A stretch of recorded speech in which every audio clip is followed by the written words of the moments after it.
ওই ইয়েটা ছাড়া ওই যে ফ্ল্যাশটা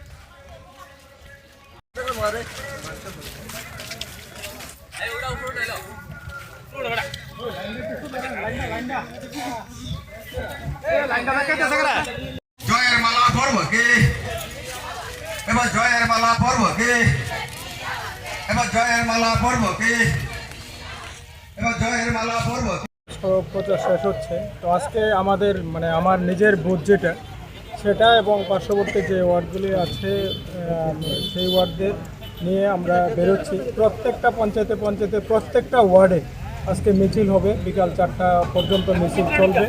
আমার 12 নম্বর সিটের যতগুলি পঞ্চায়েত আছে যেই ওয়ার্ডগুলি আছে প্রত্যেকটি ওয়ার্ডে সেখানে প্রচার হবে আজকে। আর সারা বলতে আমি ব্যাপক সারা পাচ্ছি। সেই জায়গায় মানুষ নিজে থেকে বেরিয়ে আসছে, সেখানে দলমত নির্বিশেষে সবাই এগিয়ে আসছে। কারণ আমি 5 বছর চেয়ারম্যানের দায়িত্ব পালন করেছিলাম, সেই সুবাদে সবার সাথে একটা পরিচিতি হয়েছে। তাছাড়া বিজেপির যে কাজকর্ম, নরেন্দ্র মোদীর যে কাজকর্ম, ডক্টর মানিক শাহর যে কাজকর্ম, মাননীয় বিধায়ক শ্রী রতন চক্রবর্তীর যে কাজকর্ম, এটা দেখে মানুষ উৎফুল্ল হয়ে মানুষ এগিয়ে আসছে। মানুষ চাইছে যে রেকর্ড সংখ্যক ভোটে ভারতীয় জনতা পার্টির যারা প্রার্থী হয়েছে তাদেরকে জেতানোর জন্য 8 তারিখে ভোট হবে, সেই দিনের দিকে মানুষ তাকিয়েছে। মানুষ সেখানে ভোট প্রদানে অংশগ্রহণ করবে এবং বিপুলভাবে আমাদের ভারতীয় জনতা পার্টির যারা আছে তাদেরকে সমর্থন করবে। আর এই 12 নম্বর যে আসন যেটাতে আমি দাঁড়িয়েছি সেটাতেও বিরোধীদের জামানত জব্দ হবে, এটা আমি নিশ্চিত বলে দিতে পারি।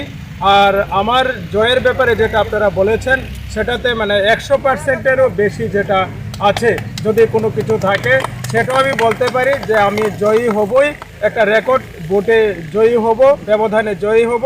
আর বিরোধীরা যে ভোট পাবে তারা মানুষের কাছে সেটা নিয়ে যেতে তাদের লজ্জাবোধ হবে, এত বিশ্রীভাবে হারবে যে বেশি পরিমাণে ভোট তারা পাবে না, এটা নিশ্চিত। জয়ের পরে প্রথম কাজ কি থাকবে? জয়ের পরে দেখুন, আমি 5 বছর কাজ করেছি এখানে ব্লকের পঞ্চায়েত সমিতির চেয়ারম্যানের সুবাদে। তো সেই জায়গায় আমি জানা আছে আমার কোন জায়গায় কী কাজ হয়েছে আর কী করতে হবে। তো আমি যে কাজগুলি হয়েছে, রাস্তাঘাট কিছু বাকি আছে, জল প্রায় 100% পৌঁছে গেছে, কিছু জায়গায় বাকি আছে, বিদ্যুৎও পৌঁছে গেছে। রাস্তাঘাটের যেটা কিছু সমস্যা আছে সেইগুলি করতে হবে। জল যে জায়গায় যেই বাড়িগুলি বাকি আছে এখনও জল পৌঁছায়নি, সেই জায়গায় জলের পৌঁছে দিতে হবে। কিছু জায়গায় লো ভোল্টেজের ব্যাপার আছে, সেই জায়গাগুলিতে লো ভোল্টেজের যাতে না হয় তার ব্যবস্থা করতে হবে। তাছাড়া কৃষি জমি কিছু বাকি আছে, সেগুলিতে কিভাবে জলসেচের ব্যবস্থা করা যাবে তার ব্যবস্থা করতে হবে। সর্বোপরি আমি যেটা প্রতি জোর দেব, আমাদের যারা এসএইচজি গ্রুপ আছে সেটা নিয়ে আমি আগেও কাজ করেছি। প্রায় 300-র মতো এসএইচজি গ্রুপ ছিল আমাদের এই পঞ্চায়েত সমিতি হওয়ার আগে, সেটাকে 150-র উপরে আমি গত 5 বছরে নিয়ে গেছি। তো সেখানে যারা এসএইচজির সঙ্গে যুক্ত হয়েছে, আজকের দিনে এমবিবি কলেজের ক্যান্টিন আমাদের ওল্ড আগরতলা ব্লকের এসএইচজি গ্রুপ চালাচ্ছে। তো সেই জায়গায় দাঁড়িয়ে আমি চাইছি আমাদের মায়েরা বোনেরা যারা আছে এসএইচজি গ্রুপ করে তাদেরকে কিভাবে স্বনির্ভর করা যায়। অনেকে স্বনির্ভর ইতিমধ্যে হয়ে গেছে, কিন্তু যারা এখনও হয়নি তাদের এই এসএইচজির মাধ্যমে কিভাবে তাদের উন্নত জীবনযাপন দেওয়া যায়, কিভাবে তাদের আত্মনির্ভর করে তোলা যায়, কিভাবে তাদের স্বনির্ভর করে তোলা যায়, কিভাবে তাদের অন্যান্য ব্যবসার সাথে জড়িত করা যায় এই এসএইচজি গ্রুপের মাধ্যমে, সেটার দিকে আমি সবচেয়ে বেশি নজর দেব। কারণ আমাদের দিদিরা বা বোনেরা যদি সেখানে স্বনির্ভর না হয়, আত্মনির্ভর না হয়, আমাদের এই সমাজ কোনো দিনই সেখানে স্বনির্ভর সমাজ হতে পারবে না। তো আমি চাইবো যে মহিলাদের, যেটা সরকারও দিচ্ছে, মোদিজিও দিচ্ছে, আমাদের রাজ্য সরকারও দিচ্ছে, আমাদের বিধায়কও দিচ্ছে, আমিও চাইবো যে মহিলাদের পাশে থেকে আমাদের বোনদের কিভাবে উন্নত করা যায়, কিভাবে তাদের স্বনির্ভর করে তোলা যায়, তার চেষ্টা আমি করব।